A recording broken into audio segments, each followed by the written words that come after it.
Hello and welcome to the podcast. My name is Juan, and this is your first time listening. Thank you for clicking on the Reasonable podcast. This podcast is my attempt to journal my thoughts, feelings, and my ideas. Reasonable is aimed at the curious, the quiet, and at times, the lost. I'm not someone who claims to know more than you, but someone who invites you to learn together. I've been trying to find the right words for this podcast.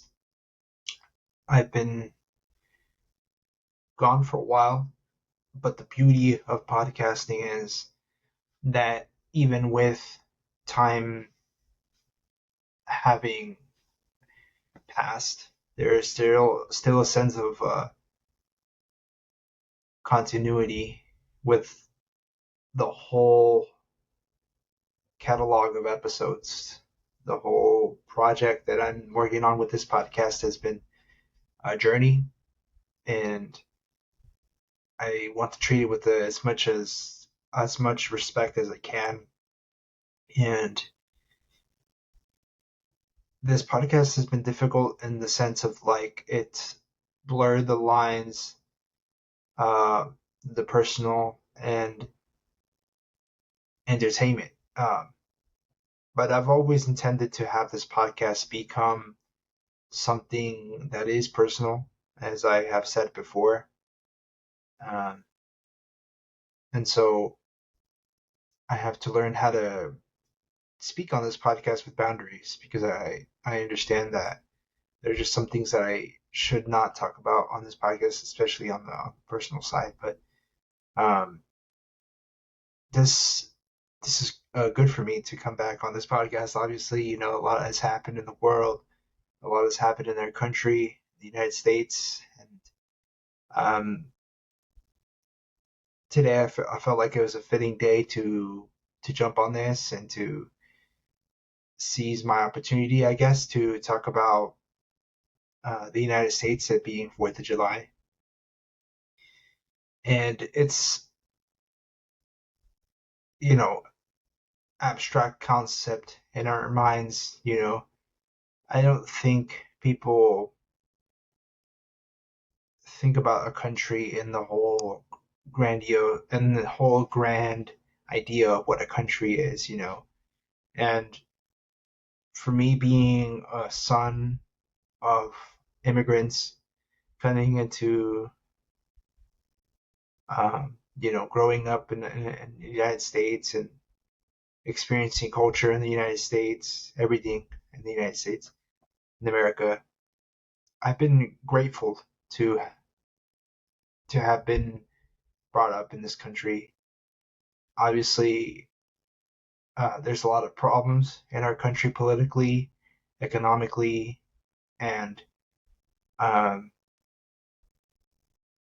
there's just some things that I can't control about what happens to our country. Obviously, we are a republic and we elect people to be representatives of the people. And for me, I've always enjoyed the idea of having those people make the right decisions for, representing the people and making the right decisions for the people. But the United States is not working on that front in terms of like actually representing the people. And when I mean the people, I mean people of different demographics. And me being Mexican, I've been I've been feeling disillusioned by representatives in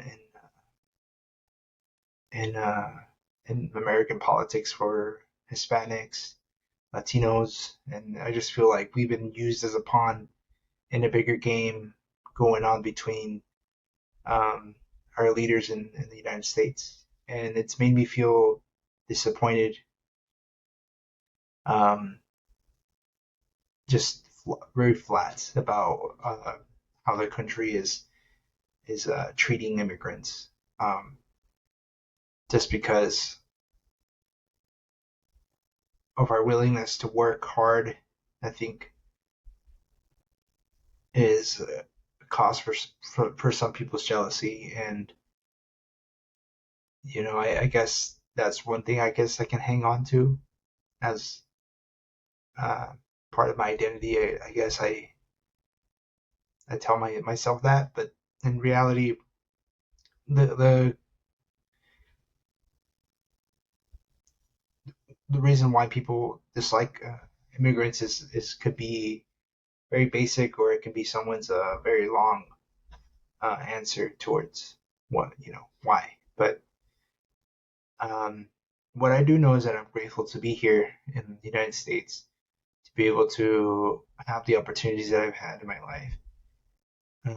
I haven't exactly been sure and focused on what I want career wise, but I do know that speaking my mind is part of the process of coming to a reasonable conclusion. And and part of this journey of discovering what I want this podcast, what I want my community, my audience to be a part of with listening to this is really just comes down to um, community and being a part of a solution to social problems in our country. And I think that the social problems in our country create a lot of divides between different demographics of people with different ideas. And we all lose because really what it is the ultra rich versus the poor in the United States. And I think it's something that I say our, but the founding fathers of this country would be very against, of having um, decisions made by the rich and the powerful. And this experiment of America could be dying down, could be eventually uh, gone in the future for future generations to enjoy. And that's a shame. That's a shame for Americans to let this country die. I think a big problem of the country going in the wrong direction has been education. I'm not going to sit here and say that I'm the most educated person, that I know how to,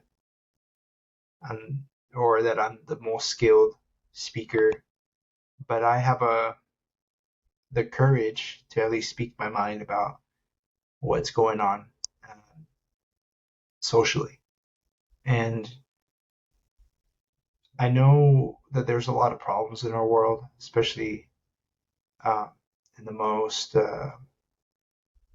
disadvantaged countries, and I know that because of being Mexican. I know how it is in Mexico and how hard it is to get through uh, daily life at times in Mexico, and to have the luxuries here in America, uh, being abused, well, until recently abused, is now turning into reality for other Americans, that, that being wealthy is a privilege, and that's going away. So it's going away here in the United States. And what's going to take its place, I'm not sure. And but I have hope at least that people continue to speak up. And I don't know if it's my own confidence, I guess, to speak up on this, but I know a lot of people do feel very strongly about it. But the main thing about the problem of wealth in this country is really not much that the little guy can do. I guess that's why not a lot of people that are poor speak out, or have an influence over what's going to happen on economic side of things. But I also want to say that there has been a major mental health crisis in the United States. And this mental health crisis that people have been going through, I think, is part of it. It can be viewed as a sign that things are not going well, uh, not just economically, not materially. I'm speaking in a sense of what is the motivation and what is the incentive to make this country uh, great or better, or what is the incentive? What people don't have that why and that purpose and that motivation to want to improve their lives or the lives around them. But also, there are some mental health issues that people they can't simply get better on their own. Maybe they need medication. Maybe they need therapy.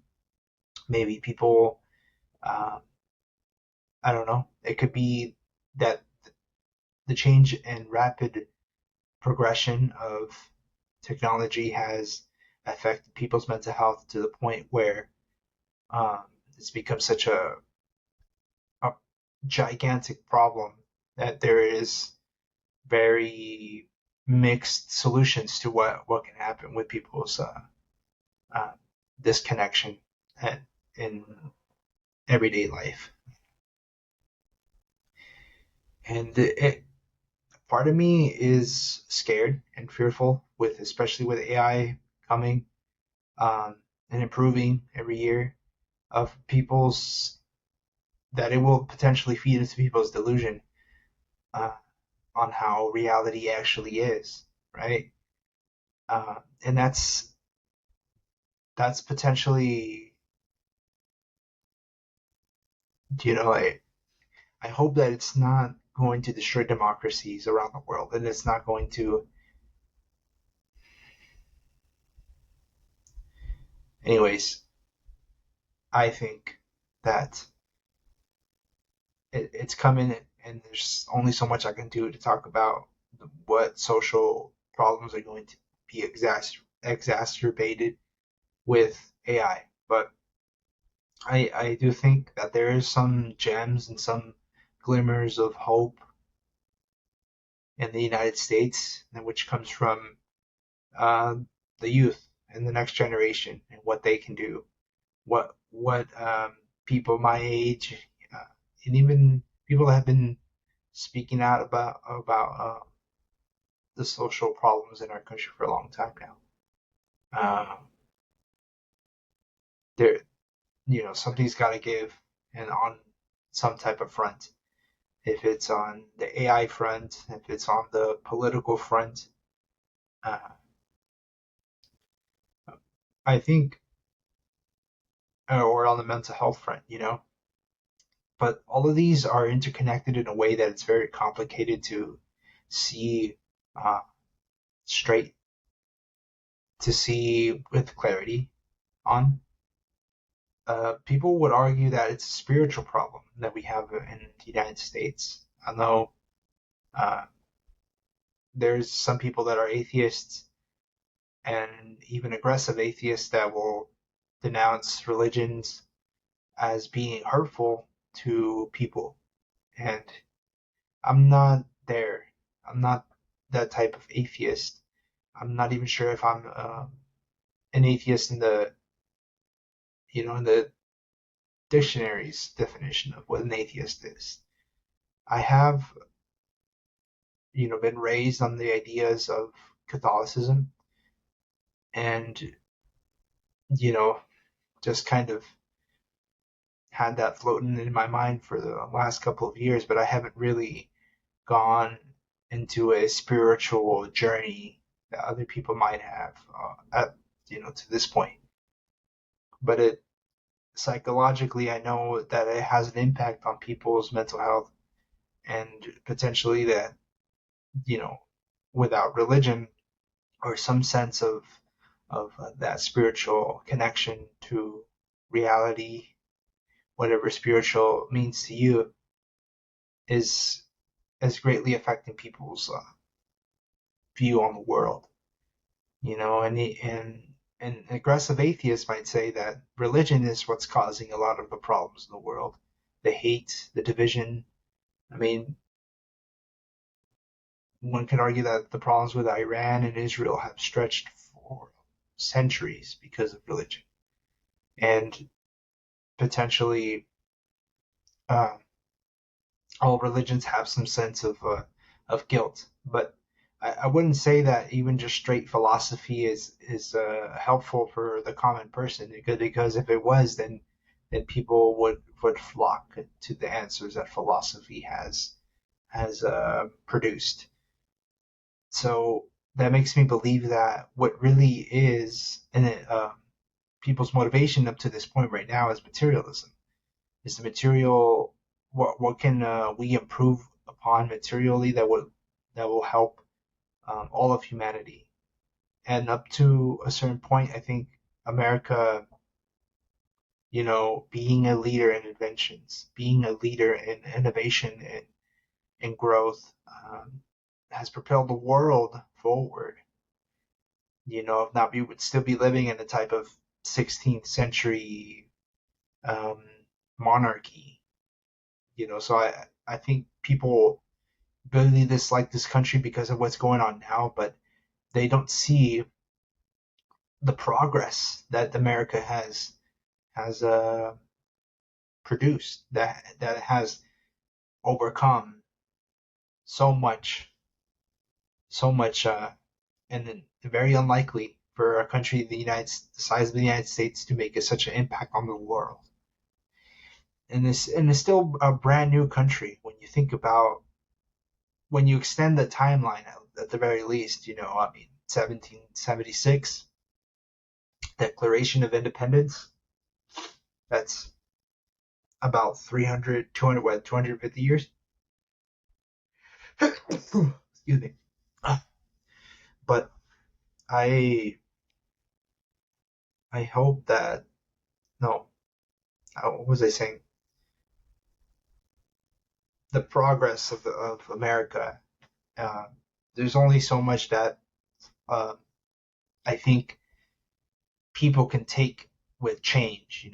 But that's the kind of like the paradox, because human beings can be very adaptable, and I think American culture is very adaptable, but it's hit a point where the culture is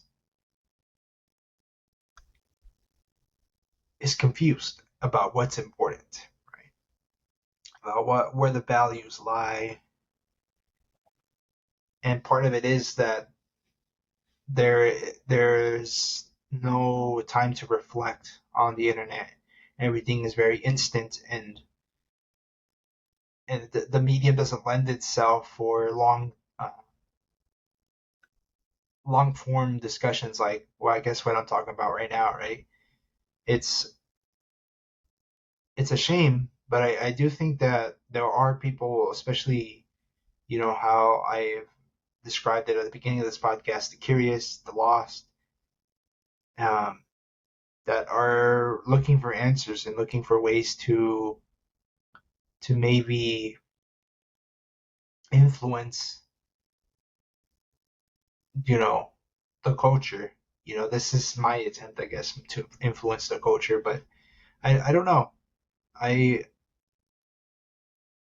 I do think, though, that this podcasting technology is innovative, and it is something that is could be seen as like a Trojan horse, and that, and what like the corporations want to capitalize on making money and profit with, would eventually lead to a quiet revolution of people speaking their mind on the internet and coming together to somehow come to some sense of understanding. Um, at least that's the hope that I have, right? Because I know that part of me is crazy to get on this podcast and start talking, especially to uh, I guess, just me by myself here, and like doing it for an hour is can be seen as crazy, right? It's crazy, but I'm not saying anything that it's not true. So, I do have opinions about things, and I would like to believe that I have my head on straight and I think reasonably. But I, the more and more I have experience with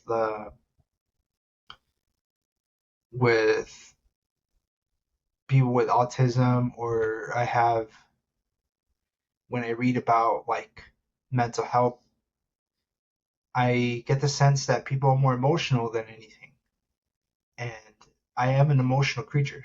I would like to believe I'm a logically, reasonably sound person, uh, and I would like to believe that I'm objective, that I don't have any bias, and I can, speak.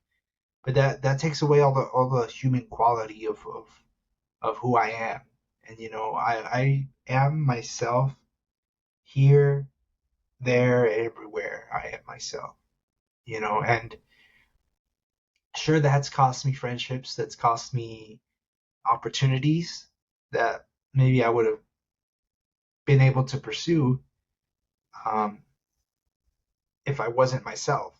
But I don't want to be like that. I want to be myself. I want to stay myself and sane as much as possible. Um, but there is a risk to sanity with with making content. I feel like, but because of the solitude, I guess that I find myself in, and trying to think through problems and not really having the discussion outside of this podcast. Really, I am not uh, too concerned about that. I guess my disappointments come from reality in terms of like real conversations, and how sometimes it feels like most conversations are for gossip and are for negative discussions. But I am always drawn to the people that talk about things that are more deep: history, politics, religion, business, money, all of these things that it takes more effort to understand. And it takes time to understand, and it takes time to experience certain um, topics.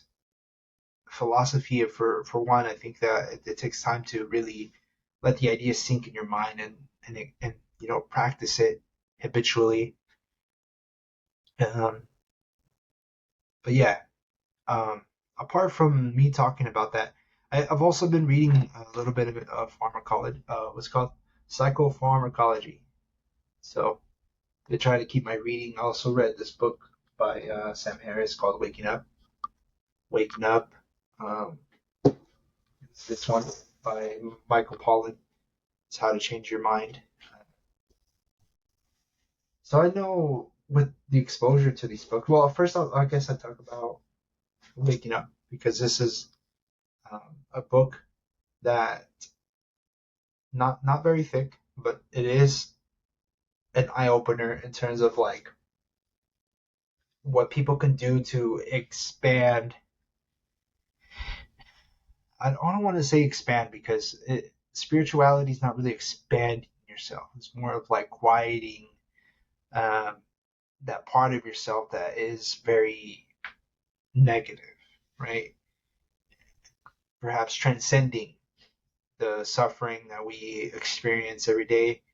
And waking up uh, opens my eyes to the possibility of overcoming mental suffering, um, and realizing that they're not even just for, uh, I guess you can say that it's uh, made up problems in my mind, but what it is, it's making my mind clear, and how to do that is one way.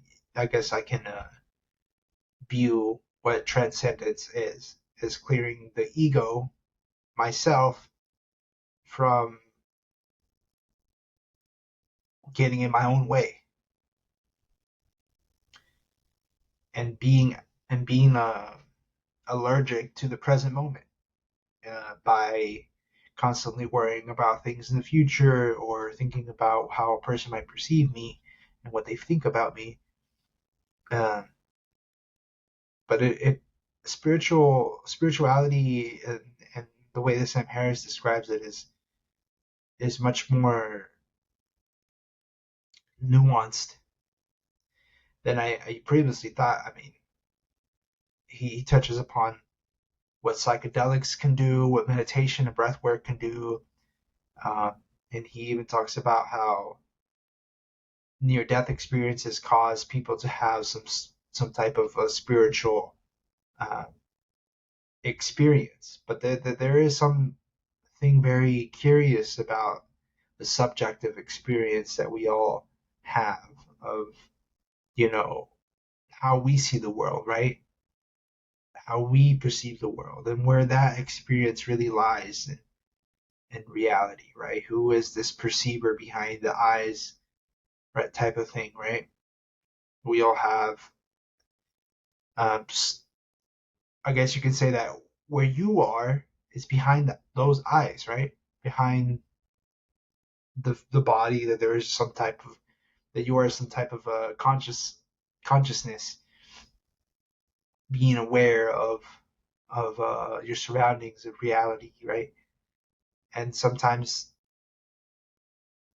that gets um, jolted out of place, and people have different experiences of what reality is or perhaps could be, you know.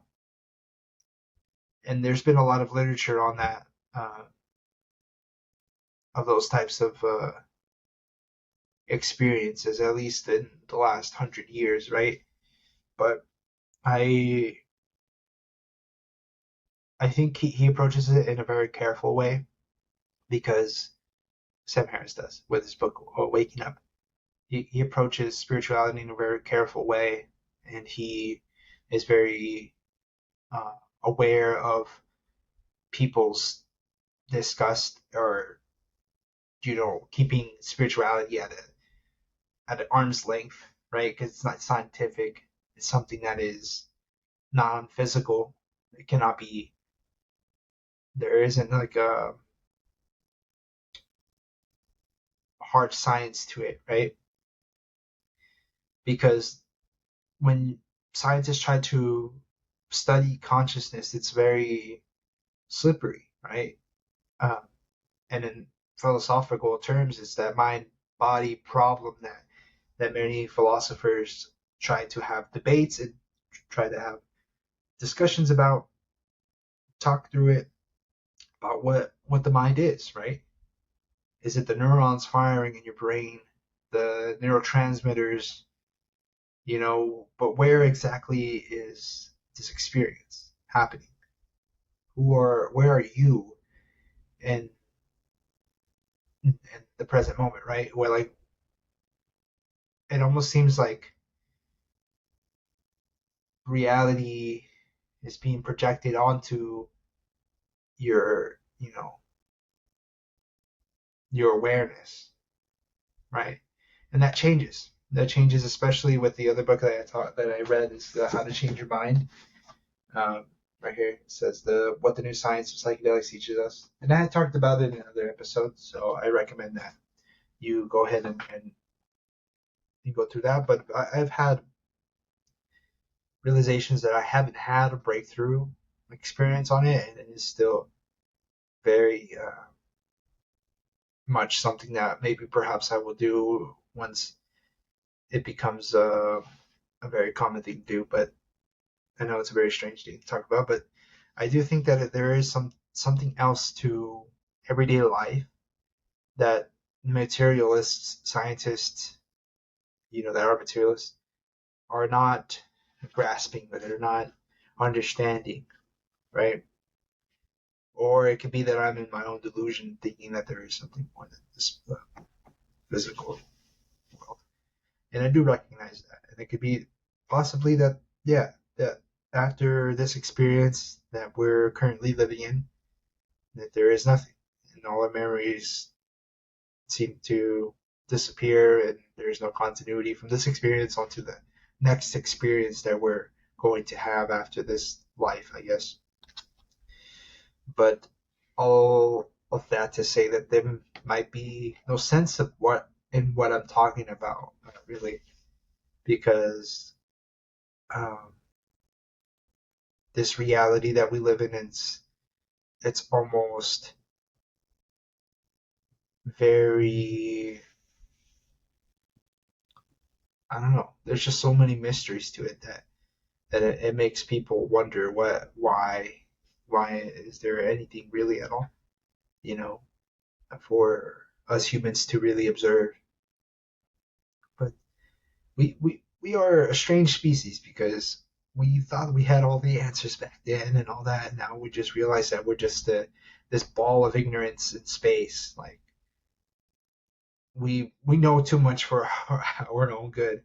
You know, ignorance is bliss. You know, knowing less sometimes is better. You don't have to worry about the what we don't know, right? What you don't know doesn't kill you, right? Some people live in that state of bliss because they don't know, you know. Because if you do know, you might have some depressing thoughts about existence and what it all means. But in my opinion, I think that it is this experience is a wonder and is awe inspiring. And at times, yes, I do get down on myself, and I do get down on the way other human beings are making human existence into such horrible things just for their own greed and for their own selves. And but I am aware that this this earth, this world that we are a part of, we're not separate from this world. We are a part of this world. It has everything that we need to survive. Uh, even in our little time of existence here, it has food, water, medicines. There's a specific order in our world that makes sense to us, that is beautiful amongst the chaos of what nature really is. Humanity was something that was able to overcome and endure years and years and years of struggle, of pain and suffering, to finally get to the point where we have, what, 8 billion people? How many people do we have? 7 billion? So, how many people?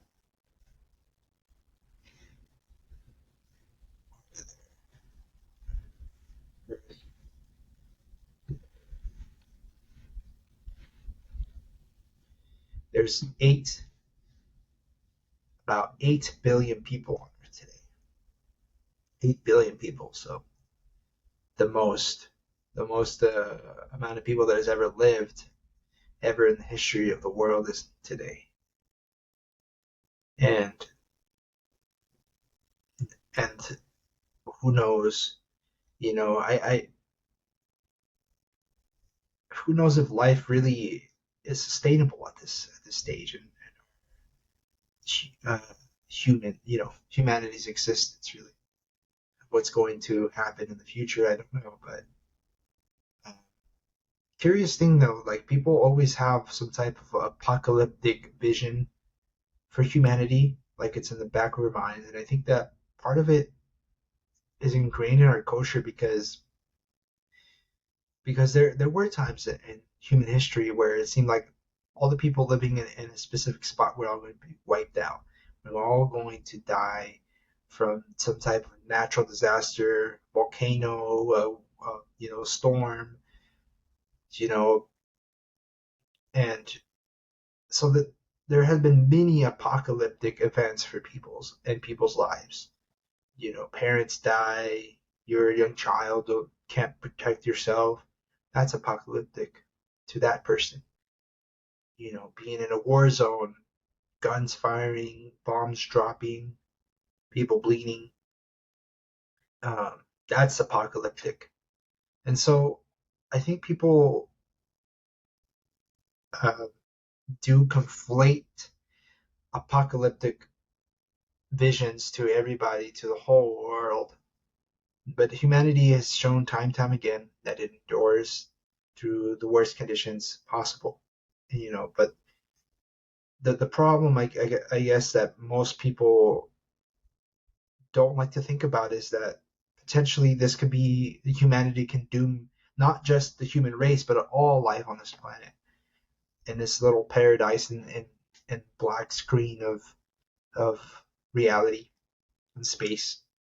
This little dot, grandiose, could potentially be that life only existed on this planet in the whole universe, you know. But that seems unlikely, right? I'm skeptical that there hasn't been any life on any other planets, or it's just a matter of time, I guess, that humanity can exist, thinking that we are the only sentient beings, or even just life, in vastness of space. But let's treat it as if we are the only sentient being in the universe. We have a great responsibility to take care of each other, to take care of the most needy. And the most needed are the wounded, the sick, the elderly, the mental health, uh, disabled. So our race of our race humans hasn't been the most kindest and empathetic. And the times are better now. And I know they were worse back then, but we can do a lot better with taking care of our people that need it the most. There is needless suffering in our world, and that's very sad, very depressing. But I I I see that there are hardworking, generous, kind people out in the world doing their thing even when they don't want to, and I implore and I highly respect people to be in positions, that are in positions of power that do the right thing, you know, do the right thing and help other people in the way that they can help other people. You know, everybody does it, helps people in their own way, I guess, but not everybody helps people, and that's the problem that I'm having conceptually. Just wrapping my head around the greedy and the evil people in this world. Have I come across evil people in this world? I'm sure I have. I'm sure I have. And evil comes in different forms. Um, and I I am I am very concerned about the the influence that bad people have on this planet. I always thought that there was a balance between the good and the bad, but it just seems like the bad people have more at the disposal. What this world really needs is people to come together. The good people of this world to come together, right? I don't know. And I'll talk about the books though. And then Sam Harris though.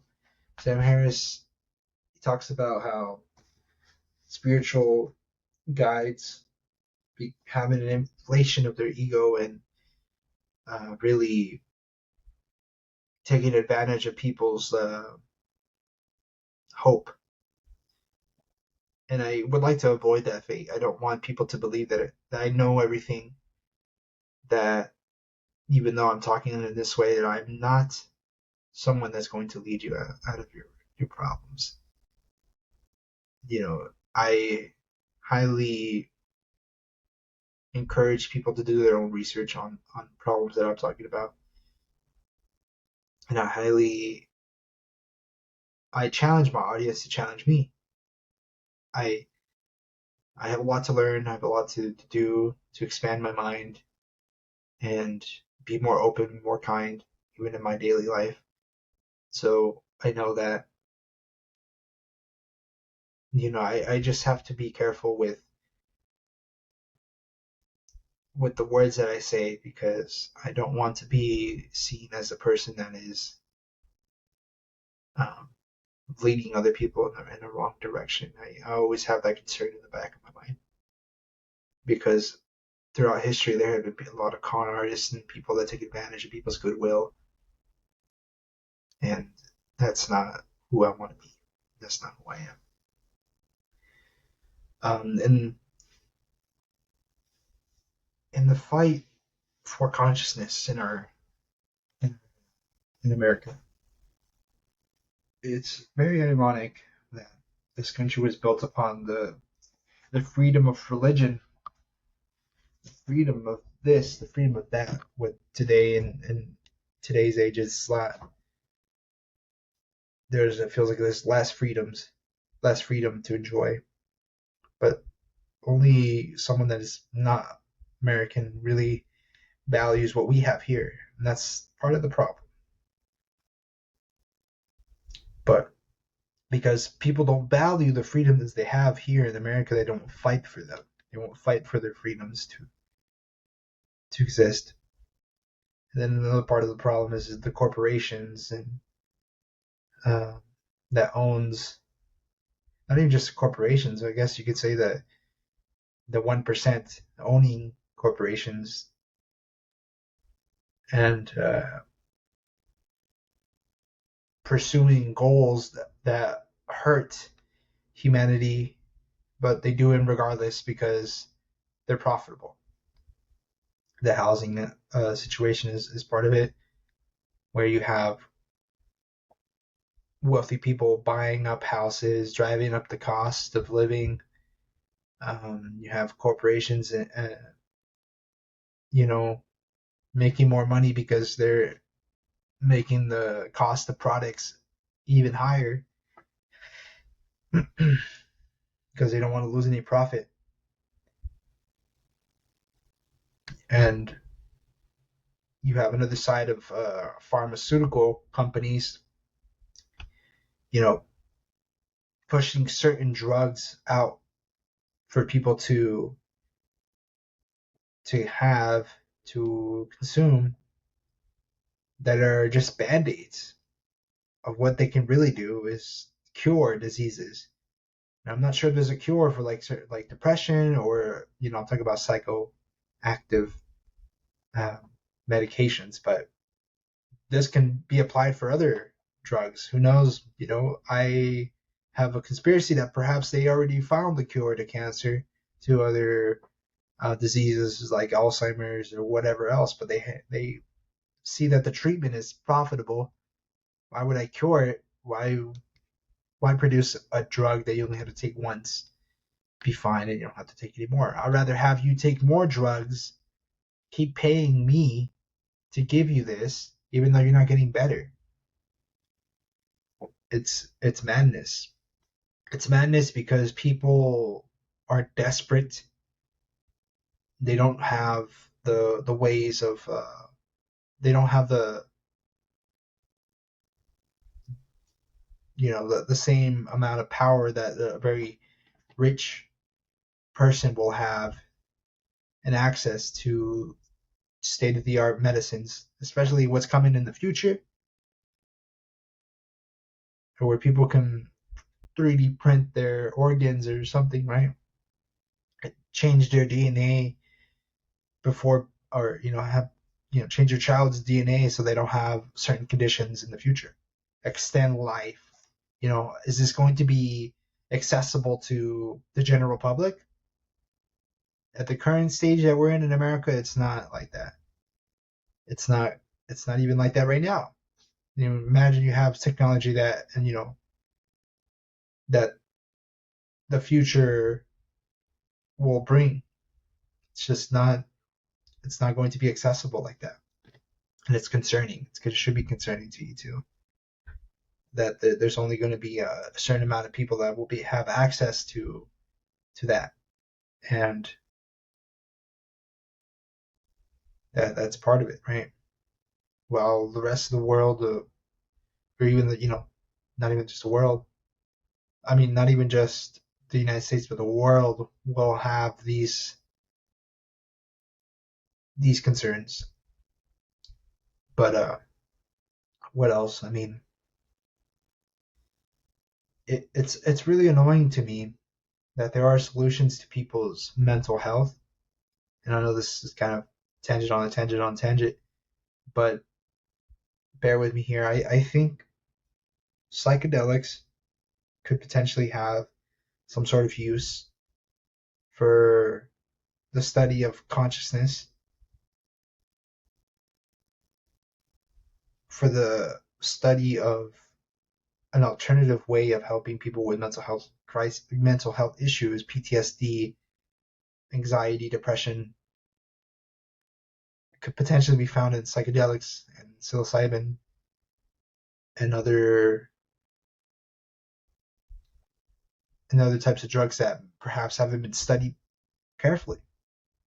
And the conspiracy is that pharmaceutical companies want to want to make it hard for these drugs to exist because they're very organic. They're, and you know, through anecdotal evidence, people report to have um, breakthroughs in which they can improve upon their depression and their anxiety and all the things associated with mental health, I guess.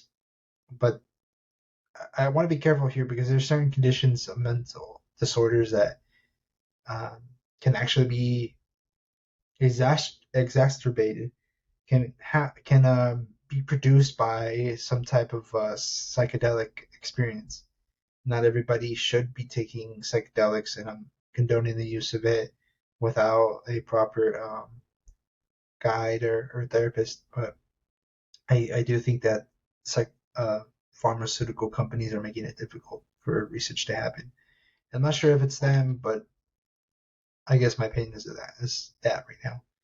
But I am aware that there is a big group of people, scientists, that want to study what psychedelics do to the brain, and neuroscientists. I'm sure that they have questions about how this affects the person. Even psychologists that want to know because the current medications for mental illnesses don't cure the mental illness, but just help the symptoms of it. And in cases, sometimes people even commit suicide off of SSRIs. Um, and so, where is the help in giving these medications, really, when we should be talking about what's causing mental illnesses and what are the cures to mental illnesses, right? And part of it is therapy, part of it is, what psychologists are pointing to, which is that mental health is a concoction, is a combo of many things, and sometimes, you know, certain stress point towards any area life can cause someone to have some type of psychological condition, come forward. And it can be genetic. It can be genetic, maybe some mental disorders, schizophrenia, bipolar, uh, autism. Some conditions like that is not, the same thing. There is no cure for them. We're not sure what's causing these conditions in the mind. And I think that through research of psychedelics, that there could be some type of breakthrough in the future that we can understand what is causing the mind to have this type of expression. Um, and it is a mystery. It's a mystery for modern medicine to get to the bottom of that, and for sure. Um, I I'm still like learning a lot about mental disorder, mental illness, and it's just something that I've already been reading about and learning about through my time in community college. I know it's not something that's really something to be proud of. I guess I'm proud of it, and it's introduced to me the ideas of like that there are some ways that mental illnesses are being helped, right? But I changed my major recently to philosophy, and I talked about that recently. And part of me changing my mind and pivoting away from psychology is because ultimately I think that there are some principles and ideas in philosophy that will have to be continued to the next generation for them to learn about and for them to use, and hopefully that there's some answers in philosophy. That's my, but I don't want to just rely on hope. This the strength of critical thinking will allow me to be able to be part of a solution to problems. If it's not socially, then for sure it is to present new ideas to psychology in the future, or I don't know, be a voice, the voiceless of the community of people struggling with mental illnesses and disorders. But yes, I am very concerned about that. I'm terrified that the number of mental disorders and mental illnesses is going to increase in the future, and it's already showing like it is. But what is interesting to me and to learn about the brain is it's so complicated, so complex, and it's no wonder that neuroscientists get paid so much to learn this stuff because it's very technical. You need to be very precise about what you're talking about in terms of like brain structure, brain functionality, the nerves and the neurotransmitters, how it all works together, and even I have a big respect to pharmacists that deal with drug to drug interactions and medication and dosages and all that all of the complicated things associated to medication is not even psychoactive, but other types of medication. So props to them. Um, and there's a use for people to really uh, find a career in these technical fields of pharmacology, of neuroscience. Uh, and so I fully support people that want to do it, but it is very difficult, but difficult, not impossible. Okay, well, this has been episode 12 of the podcast, and this has been the 4th of July podcast. I want to say thank you for all my listeners that came back to listen to me. I am continuing my journey onto learning new stuff, hopefully making this podcast enjoyable for you to listen. I will be making another podcast pretty soon, so check that out. If you enjoyed the podcast, please follow me on Spotify, the podcast app, on Apple devices, or YouTube at Real Juan Alcala. If you find the content interesting, leave a rating or comments. You can also follow me on Instagram on my official page at Reasonable with Juan Alcala, and watch clips on TikTok at Reasonable Juan. Thank you everyone for listening. This has been amazing to come back and to do this. I know it's been a couple of weeks, but I will do my best to continue with uh, coming on here sharing my thoughts. So appreciate you guys. Have a great 4th of July. Even though I know I shared a lot of problems with our country, I am still grateful for all the progress and innovations that our country has made. And, if anything else, there's still some glimmer of hope in the future with people coming together on podcasts or whatever other medium they do come together and discuss important topics. Thank you guys.